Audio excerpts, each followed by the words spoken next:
안녕하십니까. 4월 15일 수요일, 오늘은 가장 큰 죄라는 제목으로 말씀을 함께 살피겠습니다. 기도하고 시작하겠습니다. 하나님, 오늘도 우리의 삶을 회복하기를 열망하시는 하나님 앞으로 나옵니다. 하나님, 우리의 삶을 새롭게 만들어 주시고 정말 주님의 그 거룩함 안에 하나님의 은혜 가운데 우리의 삶이 놓여질 수 있도록 인도하여 주시옵소서. 주님, 오늘 다시 말씀을 엽니다. 이 시간 약속하신 성령님으로 우리의 삶을 흔들어 깨워주시고 우리의 실체를 볼 수 있도록 은혜를 더하여 주시옵소서. 이 시간을 주님께 온전히 맡기며 사랑 많으신 예수 그리스도의 이름으로 기도드리옵나이다. 아멘. 오늘은 누가복음 22장 24절에서 27절의 말씀을 기초로 함께 생각해 보겠습니다. 성도 여러분, 오늘 본문은 참 충격적인 장면이죠. 이 장면을 머릿속에 한번 그려보세요. 최후의 만찬의 자리입니다. 예수님께서 이제 곧 체포되실 겁니다. 몇 시간 후면 채찍에 맞으시고 십자가에 못 박히실 겁니다. 주님은 이미 떡을 떼어 이것은 너희를 위하여 주는 내 몸이라고 하셨고 잔을 들어서 내 피로 세우는 새 언약이라고 말씀하셨죠.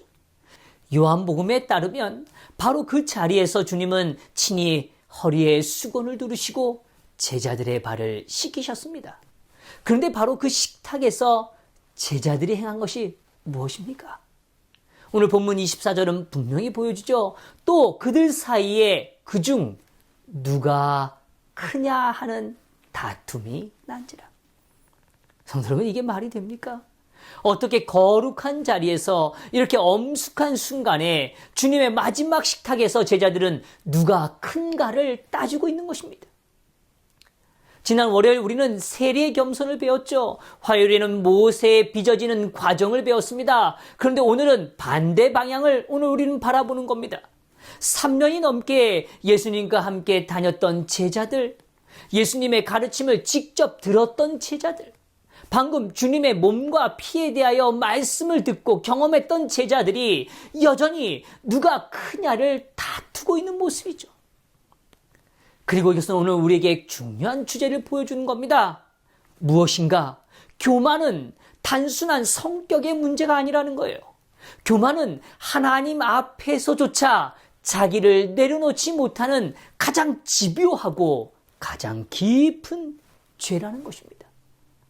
그러니 위해서 오늘 두 가지 질문을 통하여 이 말씀을 좀 더 깊이 생각해 보고자 합니다. 첫 번째, 제자들은 왜 가장 거룩한 순간에 다투고 있었는가 하는 거죠. 먼저 우리는 생각해 보는 겁니다. 왜 하필 지금인가 하는 거예요. 왜 제자들은 이렇게 거룩한 순간에 이렇게 중요한 시점에 다투고 있을까요? 답은 아주 간단합니다.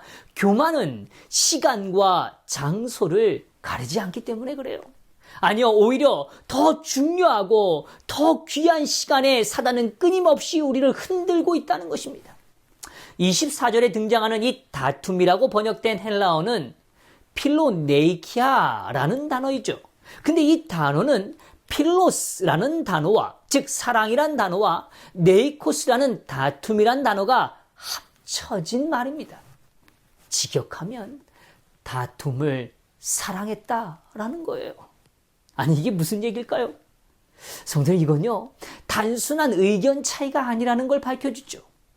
이기기를 좋아하는 본능적 표현입니다. 오늘 우리가 정말 원하는 게 그럴 때가 있다는 거예요. 그게 죄의 특성이고 교만의 모습이라는 겁니다. 이 단어의 무게를 우리는 느껴야 하죠.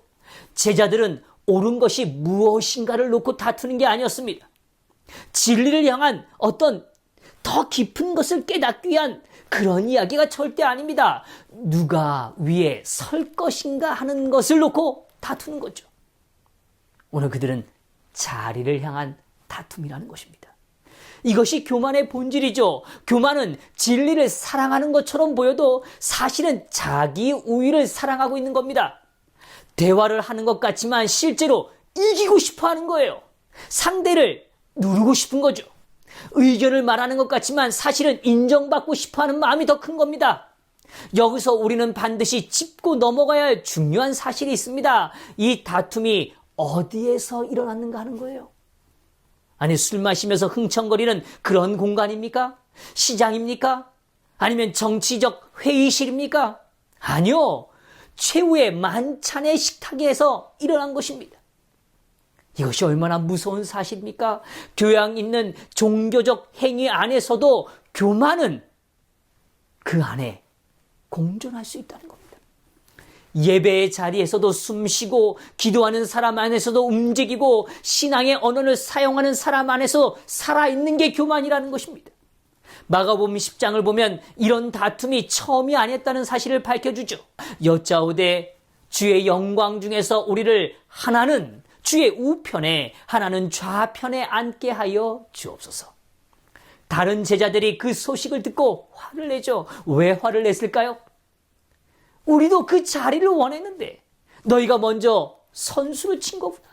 엘렌 화이트는 이 부분에 대하여 이렇게 말해주고 있어요. 그리스도께서 당신의 나라의 성질에 관하여 거듭거듭 가르치셨음에도 불구하고 제자들은 여전히 다른 사람들과 마찬가지로 당신의 보좌와 왕권을 취할 메시아에 대한 소망을 품고 있었다.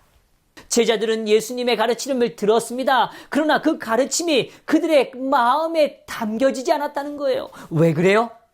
그것은 그들의 마음속에 교만이 이미 차지하고 있었기 때문이에요. 높아지고 싶은 마음, 자기 자리에 대한 욕망이 더 컸다는 것입니다. 그래서 삐뚤어진 소망을 품고 있었던 거죠. 교만의 무서움이란 바로 이런 것입니다. 교만은 스스로를 자기가 죄 가운데 있다고 느끼는 것을 잘 인지하지 못한다는 거예요. 교만한 사람은 자신이 교만하다는 사실을 모릅니다. 오히려 자기는 옳고 자기는 정당하고 자기는 수고했고 자기는 인정받아 마땅하다고 느끼는 거죠. 오늘 이번 주 교과에 특별히 오늘 해당되는 구절 가운데 다음과 같이 아주 중요한 표현을 해주고 있습니다. 우리의 교만은 그 어떤 것보다 하나님을 노엽게 하며 우리가 자주 그 실체를 제대로 보지 못하기 때문에 극복하기 어려운 특성이다. 자만심에 사로잡히면 교만이 그 왕자에 앉아있기 때문에 우리는 스스로를 평가하려 하지 않는다.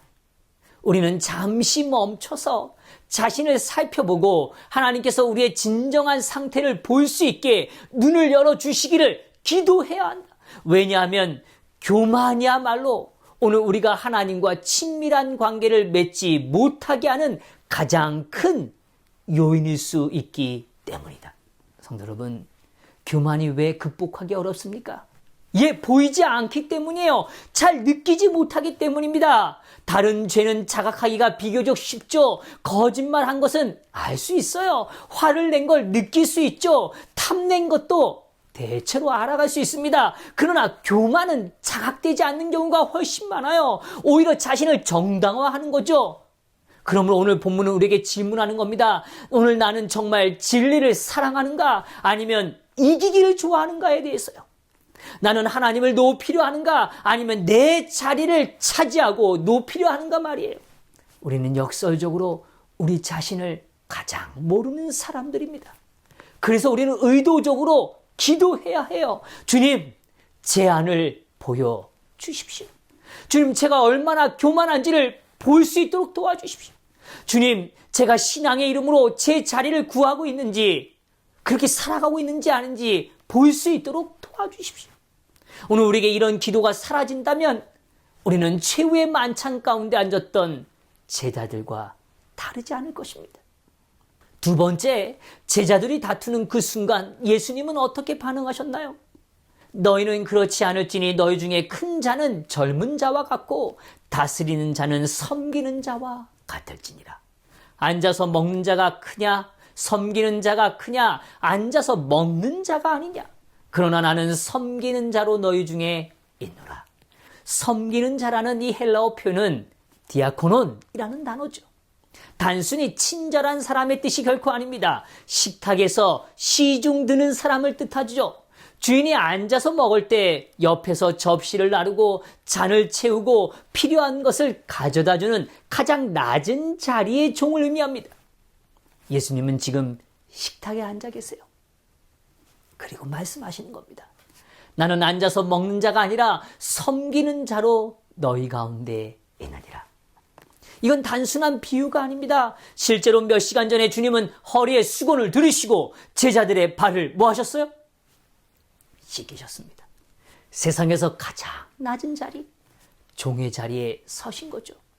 참다, 견디다 라는 이 헬라어의 단어를 조금 더 주목해 보죠. 휘포메노라는 이 단어는 휘포, 뭐뭐 아래, 메노, 머물다 라는 의미가 있습니다. 오늘 이 단어의 깊이를 우리는 좀 경험할 필요가 있어요.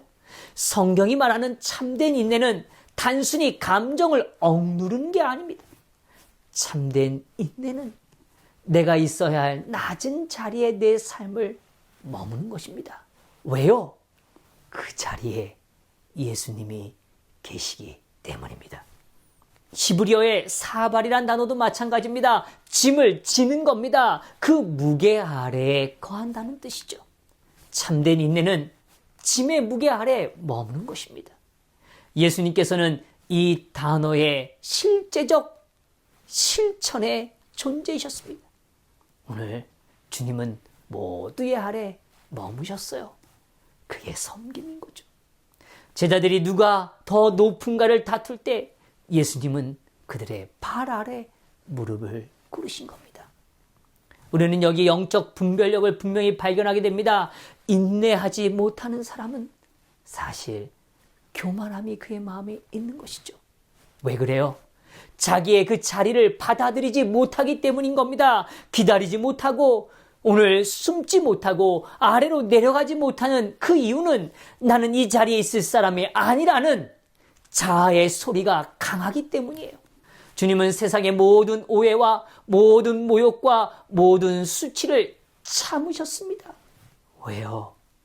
오늘 그분은 우리를 사랑하셨기에, 우리를 섬기기 위하여, 돕기 위하여, 오늘 우리를 회복하기 위하여 우리 아래 머물러 주셨던 것입니다. 하나님의 나라에서는 지혜가 정시를 통하여 획득되지 않는다. 이것은 얻는 것이 아니요 독단적인 증여를 통하여 받는 것도 아니다. 이것은 풍성의 결과이다.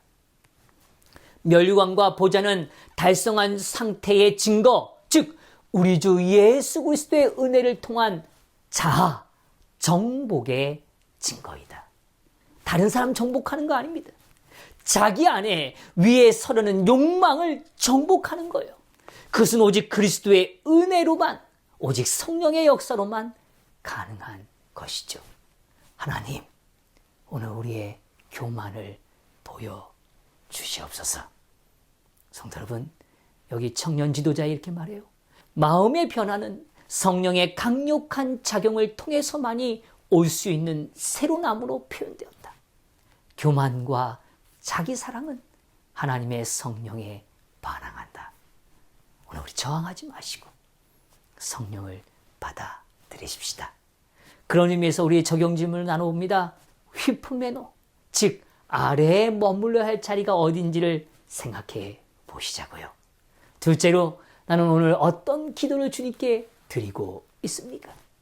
오늘 우리가 높아지는 욕망의 기도가 아니라 오늘 우리가 더 낮은 섬김의 자리, 또 오늘 우리의 실체를 보여주시는 하나님의 은혜의 자리로 나아가는 저와 우리 성도님 되시기를 바라면서 말씀을 마치겠습니다. 기도하겠습니다. 하나님, 감사합니다. 오늘 다시 한번 가장 심각한 죄가 무엇인지를 보여주시고 오늘 그 일을 위하여 우리가 어떤 기도를 드려야 할지를 깨닫게 해주시니 감사합니다. 아버지요, 오늘 우리의 삶이 교만하지 않도록 붙들어 주시옵소서. 정말 오늘 우리의 다툼이 무엇인지 보게 하시고 다시 한번 하나님 앞에 거룩한 영의 역사를 갈망하도록 인도하여 주시옵소서. 이 모든 것 감사드리며 사랑 많으신 예수 그리스도의 이름으로 기도드리옵나이다. 아멘.